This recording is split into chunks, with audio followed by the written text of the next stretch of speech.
আসসালামু আলাইকুম। যারা চায়নাতে এসে ফোনের চার্জ নিয়ে চিন্তা করতেছে, ফোনের চার্জ থাকতেছে না, আমি এক জায়গায় সুন্দর একটা জায়গায় ঘুরতে আসছি, এখন আমি ছবি তুলবো কিন্তু আমার ফোনের চার্জ নেই, তো তাদের জন্য কোনো চিন্তা করতে হবে না। কারণ রাস্তাঘাটে চাইনিজ সরকার এমনভাবে সিস্টেম দেশে আপনি চাইলে আপনার ফোন চার্জ দিতে পারেন। তা আমাদের ফোন চার্জ দিতে হলে কী করতে হবে?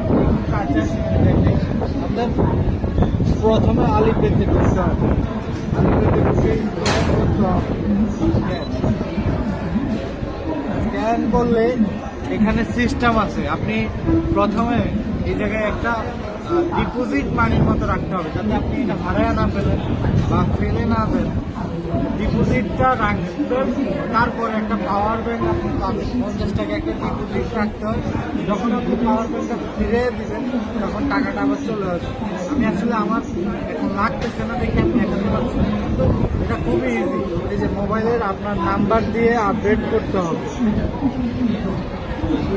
চায়নাতে এইসব ফ্যাসিলিটিস আরো অনেক আছে, অনেক। রাস্তাঘাটে মানে অহর দেখবে, মানে গুণে শেষ করা যাবে না। গুণে শেষ করা তো যাবেই না। মানে এইরকম ফ্যাসিলিটিস আপনি সব জায়গায় পাবেন।